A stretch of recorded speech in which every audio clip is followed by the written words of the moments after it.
নমস্কাৰ এই মুহূৰ্তত জনাইছো অসমৰ প্ৰত্যেকগৰাকী জনসাধাৰণৰ বাবে কেইবাটাও গুৰুত্বপূৰ্ণ খবৰ।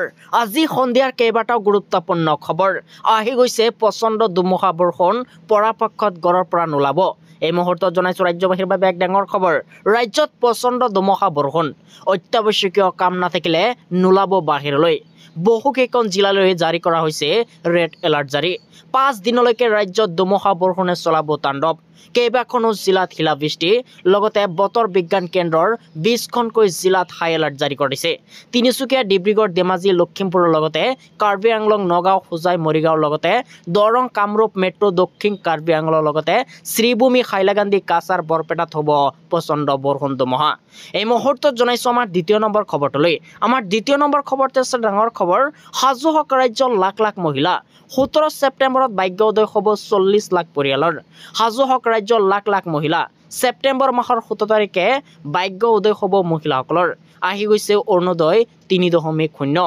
এতিয়াৰ পৰা 1250 টকা নহয়, লগতে পাব ৰন্ধন গেছৰ টকা। ৰন্ধন গেছৰ ৰাজ সাহায্য প্ৰদানৰ বাবে প্ৰমাণ পত্ৰ ঘৰে ঘৰে দিবলৈ যাব এবাৰ চৰকাৰী লোকে। অৰুণোদয় আঁচনিত সাঙুৰি লোৱা হ'ব 40 লাখ হিতাধিকাৰীক। ছেপ্টেম্বৰ মাহৰ 17 তাৰিখে আনুষ্ঠানিকভাৱে মুকলি কৰা হ'ব অৰুণোদয়ৰ 3.0 আৰু 40 লাখ পৰিয়ালে লাভ কৰিব এই সুবিধা। পৰীক্ষামূলকভাৱে আহি আছে এক নতুন আঁচনি, আহি আছে নতুন ষ্টুডিঅ' ডিটেইলছ ষ্টুডিঅ' আৰু অৰুণোদয় আঁচনিৰ পৰিয়াললৈ LPGৰ ৰাজ সাহায্য। LPG কিনিলে 250 টকাৰ ৰাজ সাহায্য দিব এইবাৰ অসম চৰকাৰে। লগতে 40 লাখ পৰিয়ালক সামৰি লোৱা এই আঁচনি হৈছে অসমৰ প্ৰথমখন আঁচনি। অৰুণোদয় 1 আৰু 2 কৰা হ'ব তন্নতন্নকৈ পৰীক্ষা। অৰুণোদয়ৰ 3.0ক লৈ মুখ্যমন্ত্ৰীৰ এইবাৰ বৃহৎ ঘোষণা। এই মুহূৰ্তত জনাইছো আমাৰ তৃতীয় নম্বৰ খবৰটোলৈ। আমাৰ তৃতীয় নম্বৰ খবৰতে আছে ডাঙৰ খবৰ। বহিৰাজ্যত কৰ্মৰত অসমীয়াৰ সৈতে শোকবা ঘটনা হ'লে অসম চৰকাৰে ল'ব দায়িত্ব। এই মুহূৰ্তত জনাইছো ৰাজ্যবাসীৰ বাবে এক ডাঙৰ খবৰ। অসমৰ বাহিৰত কৰ্মৰত লোকসকলক লৈ ডাঙৰ ঘোষণা। বহিৰাজ্যত কৰ্মৰত অসমীয়াৰ মৃত্যু হ'লে চৰকাৰ ল'ব এতিয়াৰ পৰা দায়িত্ব। বহিৰাজ্যত অধ্যয়নৰত ছাত্ৰ ছাত্ৰীৰ বাবে এই আঁচনি যুগুত কৰা হৈছে। চৰকাৰে সসন্মানেৰে স্বগৃহলৈ আনিব এবাৰ মৃতদেহ। মৰ্যাদাপূৰ্ণ সৎকাৰৰ ব্যৱস্থা আগবঢ়াব অসম চৰকাৰে। অসম চৰকাৰে মুকলি কৰিছে শ্ৰদ্ধাঞ্জলি আঁচনি।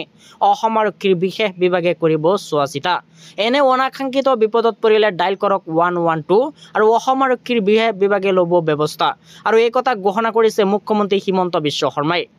এই মুহূৰ্তত জনাইছো আমাৰ 4 নম্বৰ খবৰটোলৈ। আমাৰ 4 নম্বৰ খবৰতে আছে ডাঙৰ খবৰ। সন্দেহজনক নাগৰিক লৈ 7 দিনৰ সময়সীমা, খালী কৰিব লাগিব উজনি অসম। এই মুহূৰ্তত জনাইছো ৰাজ্যবাসীৰ বাবে এক ডাঙৰ খবৰ। সন্দেহজনক নাগৰিক লৈ 7 দিনৰ সময়সীমা, খালী কৰিব লাগিব এতিয়াৰ পৰা উজনি অসম। বাৰাঘৰে চলিব বীৰ চিলাৰায় সেনা আক্ৰাছৰ অভিযান। মিয়া বিচাৰি শিৱসাগৰত ঘৰে ঘৰে অভিযান।